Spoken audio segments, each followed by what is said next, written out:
ಪ್ರೀತಿಯ ಮಿತ್ರರಿಗೆ ಮಧುಮಾಲಾ ಕಥಾ ಸ್ಮೃತಿ ಯೂಟ್ಯೂಬ್ ಚಾನಲ್ಗೆ ಆತ್ಮೀಯ ಸ್ವಾಗತ.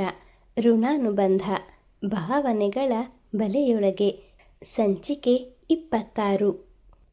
ಯಾವುದೋ ಆಲೋಚನೆಯಲ್ಲಿ ಮುಳುಗಿದ್ದ ಉಜ್ವಲ ಅಮ್ಮನ ನೆನಪಾಗಿ ಅವರ ಕೋಣೆಯತ್ತ ಹೆಜ್ಜೆ ಹಾಕಿದ್ಲು. ಅವಳ ಊಹೆ ನಿಜವಾಗಿತ್ತು. ಸರ್ವಮಂಗಳ ಎಂದಿನಂತೆ ಇವತ್ತು ಕೂಡ ನಿದ್ರಿಸ್ತೆ ಯಾವುದೋ ಯೋಚನೆಯಲ್ಲಿ ಮುಳುಗಿರೋದನ್ನು ಕಂಡವಳು ಚಿಲಕ ಹಾಕದೆ ಮುಂದೂಡಿದ್ದ ಬಾಗಿಲನ್ನು ನಿಧಾನವಾಗಿ ತಳ್ತಾ ಮಲಗದೆ ಇನ್ನೂ ಮಂಚದ ಮೇಲೆ ಕೂತ್ಕೊಂಡಿದ್ದ ಅಮ್ಮನ ಪಕ್ಕದಲ್ಲಿ ಬಂದು ಕೂತ್ಕೊಂಡ್ಳು. ಯಾವುದೋ ಆಲೋಚನೆಯಲ್ಲಿ ಕಳೆದು ಹೋಗಿದ್ದ ಸರ್ವಮಂಗಳ ತಮ್ಮ ಭುಜದ ಮೇಲೆ ಮಗಳ ಕೈ ಸ್ಪರ್ಶವಾಗ್ತಿದ್ದ ಹಾಗೆ ಎಚ್ಚೆತ್ತವರು, ಯಾಕಮ್ಮ ಉಜ್ವಲ, ಇನ್ನೂ ಮಲಗಿಲ್ವಾ? ಏನಾದರೂ ಬೇಕಿತ್ತಾ? ನಾಳೆ ಅದೇನೋ ಪ್ರಾಜೆಕ್ಟ್ ಇದೆ ಅಂತ ಹೇಳ್ತಿದ್ಯಲ್ಲ, ಮೊದಲೇ ಸುಸ್ತಾಗಿದ್ಯಾ, ಮಲಗಿ ವಿಶ್ರಾಂತಿ ತಗೊಳ್ಬಾರ್ದಾ ಅಂತ ಹೇಳ್ತಿದ್ದವರನ್ನೇ ದಿಟ್ಟಿಸುತ್ತಿದ್ದ ಉಜ್ವಲ, ಅಮ್ಮ, ಎಲ್ರ ಬಗ್ಗೆ ಯೋಚನೆ ಮಾಡಿ ಮಾಡಿ ಸುಸ್ತಾಗಿರೋದು ನೀವು. ತುಂಬ ತಡ ಆಗಿದೆ, ಮಲಗೋದು ಬಿಟ್ಟು ಏನು ಯೋಚನೆ ಮಾಡ್ತಾ ಇದ್ದೀರಾ? ಅಮ್ಮ, ನಾನು ತುಂಬ ದಿನದಿಂದ ಗಮನಿಸ್ತಾನೇ ಇದ್ದೀನಿ. ಯಾವುದೋ ವಿಷಯ ನಿಮ್ಮ ಮನಸ್ಸನ್ನು ದಿನೇ ದಿನೇ ಘಾಸಿಗೊಳಿಸ್ತಿದೆ. ನಿಮ್ಮ ಮನಸ್ಸಿನಲ್ಲಿರೋ ನೋವನ್ನು ಯಾರಲ್ಲಿಯೂ ಹೇಳಿಕೊಳ್ಳದೆ ಒಬ್ಬರೇ ನೋವು ಅನುಭವಿಸ್ತಿದ್ದೀರಾ. ನಾನು ಎಷ್ಟು ಬಾರಿ ಕೇಳಿದರೂ ಅದನ್ನು ಹೇಳಿಲ್ಲ. ಯಾಕಮ್ಮ? ನಿಮ್ಮ ಮಕ್ಕಳಿಗೆ ವಿಷಯ ತಿಳಿಬಾರ್ದು ಅಂತಾನಾ? ಅಥವಾ ಎಲ್ಲ ನೋವನ್ನು ನೀವೊಬ್ಬರೇ ಅನುಭವಿಸ್ಬೇಕು ಅಂತಾನಾ? ಮಗಳ ಮಾತುಗಳಲ್ಲಿದ್ದ ಪ್ರೀತಿ, ಕಾಳಜಿ, ಆತಂಕ ಸರ್ವಮಂಗಳಾರ ಅರಿವಿಗೂ ಬಂದಿತ್ತು. ಆದರೆ ಅವರು ಏನೊಂದು ಮಾತನಾಡದೆ ನಿರುತ್ತರರಾಗಿ ಶೂನ್ಯ ದೃಷ್ಟಿಯಿಂದ ಗೋಡೆಯನ್ನೇ ದಿಟ್ಟಿಸತೊಡಗಿದ್ರು. ಅವಳ ಪ್ರಶ್ನೆಗೆ ಸರ್ವಮಂಗಳಾರ ಬಳಿ ಉತ್ತರವಿರಲಿಲ್ಲ. ಅವಳು ಪದೇ ಪದೇ ಅದೇ ಪ್ರಶ್ನೆಗಳನ್ನು ಕೇಳತೊಡಗಿದಾಗ, ಅದು ಪುಟ್ಟಿ, ನಿನಗೆ ಒಂದು ಮಾತು ಕೇಳ್ತೀನಿ, ತಪ್ಪು ತಿಳ್ಕೊಬೇಡ. ನೀನು ನನಗೆ ಗೊತ್ತಿಲ್ಲದೆ ಈ ಬೀರು ಬಾಗಿಲನ್ನು ತೆಗೆದಿದ್ಯಾ? ಆದರೂ ಲಾಕರ್ ಏನಾದರೂ ಓಪನ್ ಮಾಡಿದ್ಯಾ ಮಗಳೇ ಅಂತ ನೇರವಾಗಿ ಪ್ರಶ್ನಿಸಿದ್ರು. ಅಮ್ಮನ ಪ್ರಶ್ನೆಗೆ ಒಂದು ಕ್ಷಣ ಗಾಬರಿಗೊಂಡವಳು ಬಳಿಕ ಸಾವರ್ಸ್ಕೊಂಡು, ಅಮ್ಮ, ನಾನೇನೋ ಕೇಳಿದರೆ ನೀವೇನೋ ಹೇಳ್ತಿದ್ದೀರಲ್ಲ, ಹೀಗೆ ಯೋಚನೆ ಮಾಡೋದು ಬಿಟ್ಟು ನೆಮ್ಮದಿಯಾಗಿ ನಿದ್ರೆ ಮಾಡಿ. ನೀವೇ ಹೇಳಿದ್ರಿ ಅಲ್ವಾ, ನನಗೆ ನಾಳೆ ಪ್ರಾಜೆಕ್ಟ್ ಇದೆ, ಅಗಸ್ತ್ಯ ಕೊಟ್ಟಿರೋ ಪಾಯಿಂಟ್ಗಳನ್ನೆಲ್ಲ ನೋಟ್ ಮಾಡಿಕೊಂಡು ನಾಳೆಗೆ ಪ್ರಿಪೇರ್ ಆಗಬೇಕು, ಜೊತೆಗೆ ನಿದ್ರೆ ಕೂಡ ಬರ್ತಿದೆ, ನಾನು ಮಲಗ್ತೀನಮ್ಮ ಅಂತ ಮಾತು ಮರೆಸ್ತಾ ಅಮ್ಮನಿಗೆ ಗುಡ್ ನೈಟ್ ಹೇಳಿ ತನ್ನ ಕೋಣೆಯತ್ತ ಹೆಜ್ಜೆ ಹಾಕಿದ್ಲು. ಅವರ ಕೋಣೆಯಿಂದ ಹೊರಬಂದವಳೆ, ಅಮ್ಮಂಗೆ ನನ್ನ ಮೇಲೆ ಅನುಮಾನ ಬಂದಿದೆ, ಈ ವಿಷಯನ ಈಗ ಕೇಳೋದು ಬೇಡ, ನಾಳೆ ಕೇಳಿದ್ರಾಯ್ತು ಅಂತ ತನ್ನಷ್ಟಕ್ಕೆ ಏನನ್ನೋ ಲೆಕ್ಕಾಚಾರ ಹಾಕ್ಕೊಂಡು ತನ್ನ ಕೋಣೆಗೆ ನಡೆದ್ಲು. ಇತ್ತ ಮಗಳ ಮಾತು, ಅವಳ ವಿಚಿತ್ರ ವರ್ತನೆಯನ್ನು ಗಮನಿಸುತ್ತಿದ್ದ ಸರ್ವಮಂಗಳಾರಿಗೂ ಮಗಳ ಮೇಲೆ ಚಿಕ್ಕದೊಂದು ಅನುಮಾನ ಉಂಟಾಯಿತು. ನಾನೇನೋ ಕೇಳಿದರೆ ಅವಳೇನೋ ಹೇಳ್ತಾಳಲ್ಲ, ಇರಲಿ, ಏನು ಅಂತ ನಾಳೆ ವಿಚಾರಿಸಿದ್ರಾಯ್ತು. ಪಾಪ, ಅಷ್ಟು ದೂರದಿಂದ ಪ್ರಯಾಣ ಮಾಡಿ ಅವಳಿಗೂ ಸುಸ್ತಾಗಿರ್ಬೋದು. ಅದು ಅಲ್ಲದೆ ನಾಳೆ ಕೆಲಸಕ್ಕೆ ಬೇರೆ ಹೋಗಬೇಕು. ಮೇಜಿನ ಮೇಲಿದ್ದ ನೀರನ್ನು ಕುಡಿದು ಹಾಸಿಗೆ ಮೇಲೆ ಉರುಳಿದ್ರು. ಸುತ್ತಲೂ ಹಚ್ಚ ಹಸಿರಿನ ಪರಿಸರ, ಪ್ರಕೃತಿಯ ಸೌಂದರ್ಯವನ್ನು ಆಹ್ಲಾದಿಸುತ್ತಾ ಕುಣಿದು ಕುಪ್ಪಳಿಸುತ್ತಿದ್ದವಳನ್ನು ಘಟಸರ್ಪವೊಂದು ಓಡಿಸಿಕೊಂಡು ಬರ್ತಿತ್ತು. ಅವಳು ವೇಗವಾಗಿ ಓಡತೊಡಗಿದ್ಲು. ಅವಳನ್ನೇ ಹಿಂಬಾಲಿಸುತ್ತಿದ್ದ ಸರ್ಪ ಅವಳನ್ನು ಬಿಡುವಂತೆ ಕಾಣಲಿಲ್ಲ. ಓಡಿ ಓಡಿ ಭಯದಿಂದ ಅವಳ ಮೈಯೆಲ್ಲ ಬೆವರತೊಡಗಿತ್ತು. ಅವಳು ನಿಂತಲ್ಲೇ ಅಮ್ಮ ಅಂತ ಕಿರುಚಿಕೊಂಡ್ಳು. ಉಜ್ವಲ ಕಿರುಚಿಕೊಂಡ ಧ್ವನಿಗೆ ಗಾಢ ನಿದ್ರೆಯಲ್ಲಿದ್ದ ತಂಗಿಯರಿಬ್ಬರಿಗೂ ಎಚ್ಚರವಾಯಿತು. ಅಕ್ಕ, ಏನಾಯ್ತು? ಯಾಕಿಷ್ಟೊಂದು ಗಾಬರಿಯಾಗಿದ್ಯಾ? ಏನಾದರೂ ಕೆಟ್ಟ ಕನ್ಸ್ಕಂಡ್ಯಾ? ಸ್ನೇಹ ಆತಂಕದಿಂದ ಪ್ರಶ್ನಿಸಿದ್ಲು. ಸಾಕ್ಷಿ ಅಲ್ಲೇ ಬೀಕರಿನಲ್ಲಿದ್ದ ನೀರನ್ನು ಲೋಟಕ್ಕೆ ಬಗ್ಸಿ ಅಕ್ಕನಿಗೆ ಕುಡಿಸಿದ್ಲು. ನೀರು ಕುಡಿದು ಸ್ವಲ್ಪ ಸುಧಾರಿಸಿಕೊಂಡವಳು ಭಯದಿಂದಾಗಿ ಹಣೆಯ ಮೇಲೆ ಮೂಡಿದ್ದ ಬೆವರ ಹನಿಗಳನ್ನು ಒರೆಸ್ಕೊಳ್ತಾ, ಅಬ್ಬಾ, ಕನಸು, ಎಷ್ಟು ಹೆದರು ಬಿಟ್ಟಿದ್ದೆ ಅಂತ ನಿಟ್ಟುಸಿರು ಬಿಟ್ಲು. ಏನಕ್ಕ, ನನಗೂ ಒಮ್ಮೊಮ್ಮೆ ಹೇಳ್ತೀಯ, ಚಿಕ್ಕ ಮಕ್ಕಳಂತೆ ಕನಸಿಗೆಲ್ಲ ಭಯ ಪಡಬಾರ್ದು ಅಂತ. ಈಗ ನೀನೇ ಅಂತ ಹೇಳಿದ ಸಾಕ್ಷಿ ಮಾತಿಗೆ, ಹೌದು ಪುಟ್ಟಿ, ಇದೇ ರೀತಿ ಕನಸು ನನಗೆ ಸಾಕಷ್ಟು ಬಾರಿ ಬಿದ್ದಿದೆ. ಆದರೆ ಇವತ್ತಿನ ಕನಸು ನೆನೆಸ್ಕೊಂಡ್ರೆ ಈಗಲೂ ಭಯ ಆಗತ್ತೆ. ಒಂದು ಭಯಂಕರವಾದ ವಿಷಸರ್ಪ ನನ್ನನ್ನೇ ಅಟ್ಟಿಸ್ಕೊಂಡು ಬಂದು ಇನ್ನೇನು ಕಚ್ಚಬೇಕು ಅನ್ನೋಷ್ಟರಲ್ಲಿ ಎಚ್ಚರಾಯಿತು. ಕನಸನ್ನು ನೆನೆಸಿಕೊಳ್ಳುತ್ತಿದ್ದವಳಿಗೆ ಇವತ್ತ್ಯಾಕೋ ಒಳಗೊಳಗೆ ಭಯ ಶುರುವಾಗೋದಕ್ಕೆ ಪ್ರಾರಂಭವಾಗಿತ್ತು. ಸ್ನೇಹ ಅಕ್ಕನ ತಲೆಯನ್ನು ನೇವರಿಸ್ತಾ, ಸಮಾಧಾನ ಮಾಡ್ಕೋ ಅಕ್ಕ, ಕನಸೆಲ್ಲ ನಿಜ ಆಗೋದಿಲ್ಲ. ತಡಿ, ಅಮ್ಮನ ಕರಿತೀನಿ, ಅವರಿಂದಾದರೂ ನಿನ್ನ ಭಯ ಕಡಿಮೆ ಆಗ್ಬೋದೇನೋ ಅಂದ್ಲು. ಅವಳನ್ನು ತಡೆದ ಉಜ್ವಲ, ಅಯ್ಯೋ ಬೇಡ ಸ್ನೇಹ, ಅಮ್ಮನಿಗೇನಾದರೂ ನನಗೆ ಪದೇ ಪದೇ ಇದೇ ಕನಸು ಬೀಳ್ತಿದೆ ಅಂತ ಗೊತ್ತಾದರೆ ಅವರು ಸುಮ್ಮನೆ ಗಾಬರಿ ಆಗ್ತಾರೆ. ಯಾವುದೇ ಕಾರಣಕ್ಕೂ ಅಮ್ಮಂಗೆ ಈ ವಿಷಯ ತಿಳಿಯೋದು ಬೇಡ. ಯಾವುದೋ ಹಾವಿನ ಸಿನಿಮಾದ ಕತೆ ತಲೆಯಲ್ಲಿ ಉಳ್ಕೊಂಡಿರಬೇಕು. ಅದಕ್ಕೆ ಹೀಗೆ ಪದೇ ಪದೇ ಅದೇ ಕನಸು ಬೀಳ್ತಿದೆ ಅಷ್ಟೆ. ನೀವು ಮಲಗಿ ಅಂದವಳು ತಾನು ಕೂಡ ಅವರಿಬ್ಬರ ನಡುವೆ ಮಲಗಿದ್ಲು. ಆದರೆ ಕಣ್ಣು ಮುಚ್ಚಿದ್ರು ತೆರೆದ್ರು ಕನಸಿನ ಛಾಯೆ ಅವಳಿಂದ ದೂರ ಆಗಲಿಲ್ಲ.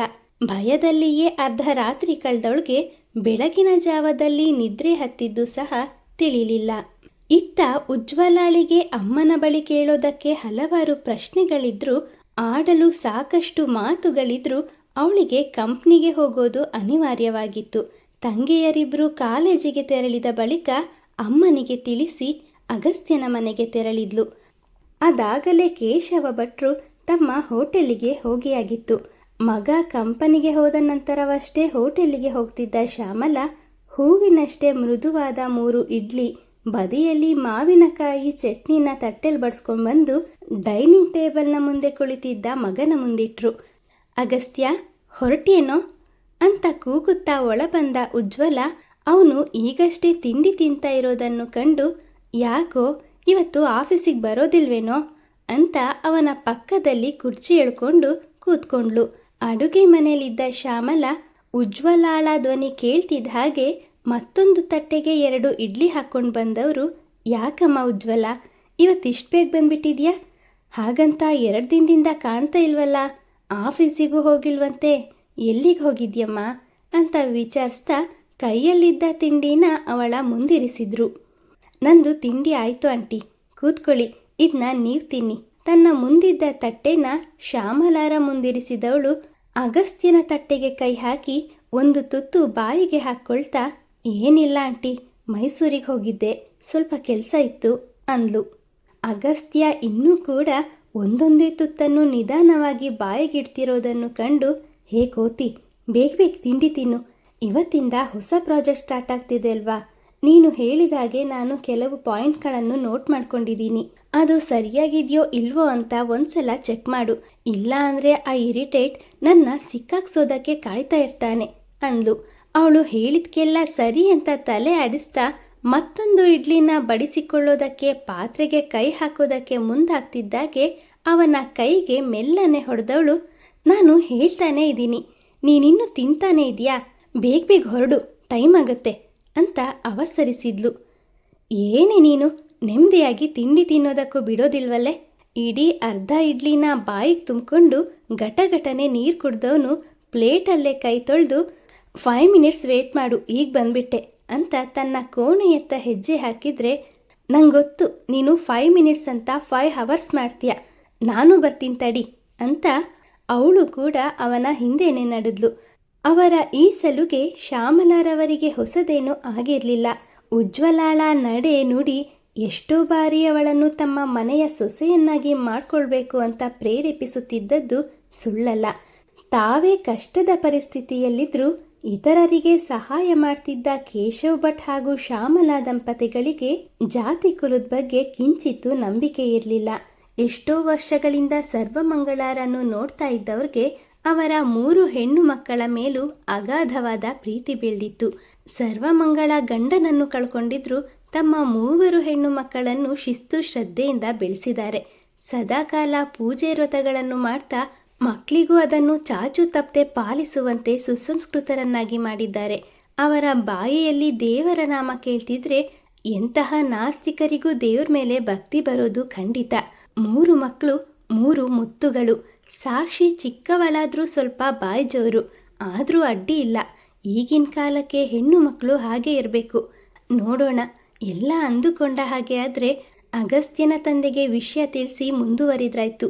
ಅದಕ್ಕಿಂತ ಮುಂಚೆ ಅಗಸ್ತ್ಯನ ಮನಸ್ಸಲ್ಲಿ ಉಜ್ವಲಾಳ ಬಗೆಗೆ ಯಾವ ಅಭಿಪ್ರಾಯ ಇದೆ ಅಂತ ತಿಳ್ಕೋಬೇಕು ಅಂತ ಯೋಚಿಸ್ತಾ ಅವರಿಬ್ಬರೂ ಮೆಟ್ಟಿಲಿನಿಂದ ಇಳಿದು ಬರೋದನ್ನೇ ನೋಡುತ್ತಾ ನಿಂತರು.